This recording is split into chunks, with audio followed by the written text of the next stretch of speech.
میں نے خود نے افسانہ کسی کے پاس نہیں بھیجا.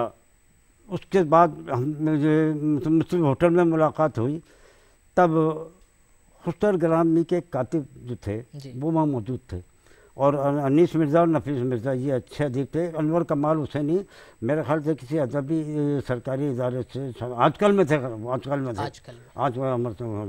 میرے خاص دوستوں میں سے یہاں پہ ہو کے رہ گئے. میں نے اپنے یہاں بھی دعوت کراتا تھا، وہاں بھی تھے، جے پور بھی آئے. تو ان لوگوں نے مجھے کہا، میں نے کہا جی خسر گرامی کو میں تو نہیں دے دوں گا، تم ان سے کہو کہ سب ایسا ہے. تو خسر گرامی جب میں یہی موجود تھا کہ مجھے ان سے انور کمال حسینی کے معرفت وہاں بلایا اپنے آفس میں. وہ ایسا نہیں تھا کہ صاحب وہ فلان جگہ چھپتا ہے تو اسے دو، وہاں مجھے اپنے پاس بلایا کہ صاحب میں آپ کو افسانہ لکھنے کے لیے درخواست تو کرتا ہوں، یہ وعدہ نہیں کرتا کہ چھاپ دوں گا، پڑھوں گا اسے.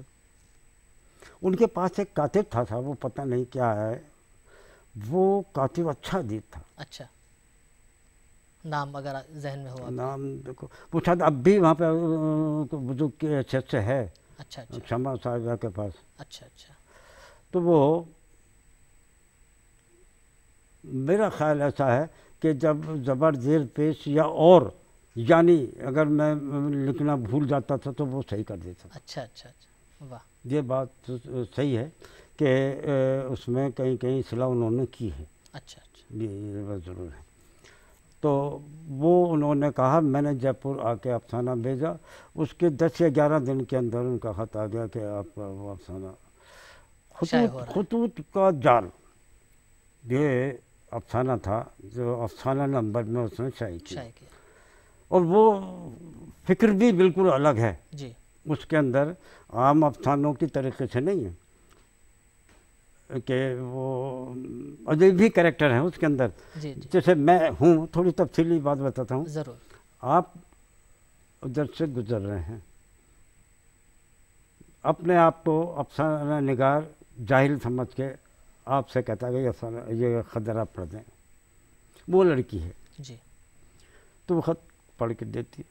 اپنے آپ کو جاہل سمجھتا ہے کہ میں اردو نہیں جانتا ہوں، ساری زبان تو جانتا ہوں، ہندی جانتا ہوں، سب کچھ جانتا ہوں. تو جان لگتی ہے کہ صاحب اس کا جواب بھی دے دو. اب وہ خط آتے رہے اور یہ جواب دیتی رہی. اب اس کے ساتھ سلسلہ جاری کیجیے ازدواجیت کا کہ صاحب کوئی لڑکی نہیں ہے تو فرضی معاملہ شروع سے لے کے آخر تک آپ کو متوجہ کرنے کے لیے. تو خطوط کے جال کی بات یہ ہے کہ وہ کریکٹر ہی نہیں ہے، تیسرا کریکٹر جس کی طرف سے خط آ رہے تھے اور یہ جواب وہ لڑکی دے رہی تھی. وہ جو جواب یہ لکھایا کرتے تھے وہ اتنے، اب پڑھیں گے تب پتہ لگے گا کہ وہ کتنے جذباتی، حسیاتی اور تعلقاتی تھے. تو اس کو تو پہلا افسانہ جو چھپا میرا، وہ پہلا یہ افسانہ نمبر میں چھپا اور اس میں کافی اس کو تعریف، اس کے 50 روپے دیے. اب آپ اندازہ لگا لو کہ کیا ہے، لیکن وہ واپس کر دی. خیر، یہ تو آپ کا رویہ رہا ہے، ذہنی رویہ، آج بھی آپ کی زندگی میں یہ چیزیں بہت موجود ہیں. جے پور کا جب نام آتا ہے تو 2 شاعروں کا نام فوراً ذہن میں آ جاتا ہے، شمیم جے پوری اور حسرت جے پوری. دونوں سے آپ کے مراسم رہے ہیں، ذرا ان کے کچھ واقعات، شمیم جے پوری ان کی یادیں تازہ ہو جائیں. میرے ایک دوست ہیں، فلموں سے بھی سنیے میری بات سنیے. ایک دوست ہیں مشتاق احمد صاحب، راکیش جو ڈائریکٹر آل انڈیا ریڈیو جے پور تھے.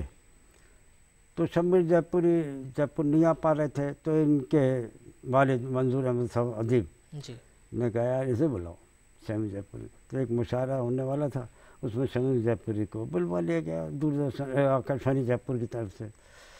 اب شمیم جے پوری کو لوگ اچھا شاعر مانتے ہیں اور میں انہیں بے بدل شاعر مانتا ہوں. ترنم بھی اچھا، لیکن اس کی زندگی کا ایک پہلو اور سنو. ضرور عنایت. کہ صاحب وہ دعوت کی منظور احمد صاحب نے میری، راکیش صاحب کی اور شمیم جے پوری کی. وہ تو دعوت کی بات ہے کہ تو گئے. اب ایک پتنگ اڑتی ہوئی آئی، شمیم جے پوری کی سر پہ گری، اٹھا لی. ایک برابر ایک اور سبزی والے بیٹھے بھی تھے، انہیں اسے نیبو دے دیا کہ یہ مجھے لے جاتے تھے. اب وہاں جا کے دعوت کے اندر نیبو جو کاٹ رہے ہیں تو کہ صاحب نیبو کی کیا بات ہے نیبو بھی ذائقہ ہی بدل دیا. لیکن ایک دفعہ شام کے ٹائم پہ جب ان کے گھر گئے تو سگریٹ وہ پیا کرتے تھے. اچھا. ماچس نہیں تھی. منظور صاحب سے کہا کہ صاحب ماچس کیا ماچس کا لگا پیے مت. تو اسٹول منگائی انہوں نے. اسٹول منگائی تو اونچے ہو گئے پستہ قد تھے جی. تو بلب جو جل رہا تھا اس سے سگریٹ منہ سے لگا کے پھر ضرور سلگا رہے تھے. یہ شمیم جے پوری کا کریکٹر یا تو ہمیں مذاق سنانے کے لیے بات کر رہے تھے یا ان کا اللہ پن. جی. کعبے سے بت کدے سے کبھی بزم و جام سے آواز دے رہا ہوں تجھے ہر مقام سے. شمیم جے پوری. شمیم جے پوری جے پور کا واحد شاعر تھا نوجوان شاعر میں اساتذوں کو چھوڑیے کہ بزموں میں خود کہتا تھا اور بڑے اس کی پیرار انداز بالکل الگ تھا. الگ بالکل انداز اور مشہور بھی تھا. ترنم بھی بہت اچھا تھا ان کا. بہت کافی یہ بھی وہاں بیٹھا کرتے تھے وہ جو ہمدرد. ہاں وہ کوئی بھی شاعر ادیب جے پور آئے گا تو ہمدرد دواخانے میں اگر وہ لوگ شاعروں سے ملنا چاہتا ہے تو کسی وقت بھی شام کے ٹائم میں نہیں سنڈے کو تو سب لوگ ہی آیا کرتے تھے وہاں بیٹھا کرتے تھے ملتے تھے. تو وہ شمیم جے پوری بھی مزاج کے اعتبار سے سخت تھے.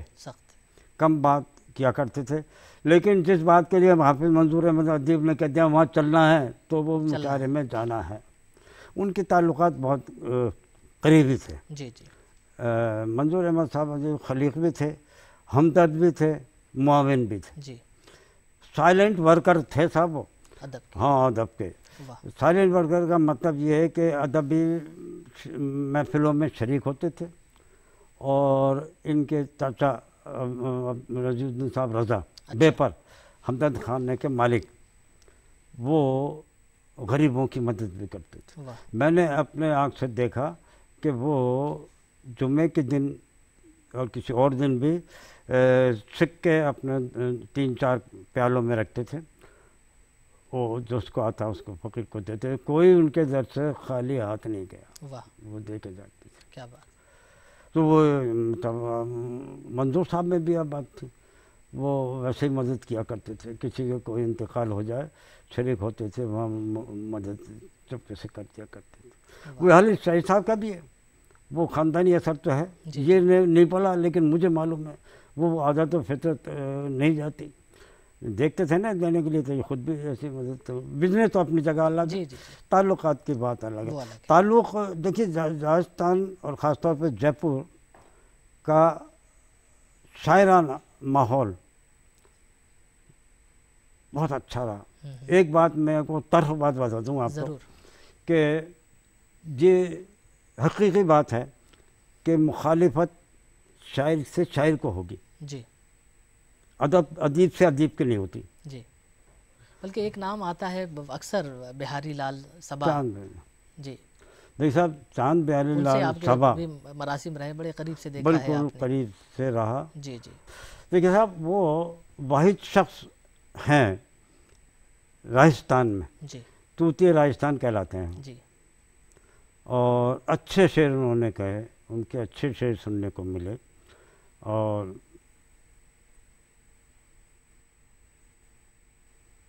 مذہبی اعتبار سے بھی لکھے. نعت بھی انہوں نے لکھی اور شعر بھی اچھے تھے. 12 مشاعرے کی آخری غزل ان کی ہوا کرتی تھی اساتذہ میں سے اور سب لوگ اساتذہ ان کی عزت کرتے تھے اور وہ بھی وزاداری میں تھے. وہ چست پاجامہ شیروانی اور صافہ. کیا بات. یہ بالکل منشی کے اعتبار سے تھے. لب و لہجہ اچھا تھا. بات چیت اچھی کرتے تھے. بلکہ بھی تو اس زبان کے خمیر میں ہے کہ ہندو مسلمان سکھ عیسائی سب بڑی یکجہتی کا ایک پہلو نظر آتا ہے ہمیں. ذرا سا ہم پیچھے چلے جائیں ماضی کے ہندوستان تو لباس کے اعتبار سے زبان کے اعتبار سے لہجے کے اعتبار سے چاہے وہ لکھنؤ ہو چاہے وہ جے پور ہو جو مراکز تھے وہ وہاں یہ چیزیں بڑی نمایاں طور پر نظر آتی ہیں. تو بہاری لال صبا جیسے بہت سے شاعر ہیں جنہوں نے اس زبان کی خدمت کی اس ادب کی خدمت کی اور اس کارواں کو آگے بڑھایا. دیکھیے صاحب ایسا ہے جے پور کے خاص طور پر آبادی مقامی لوگ میں اتفاق اتحاد بھائی چارہ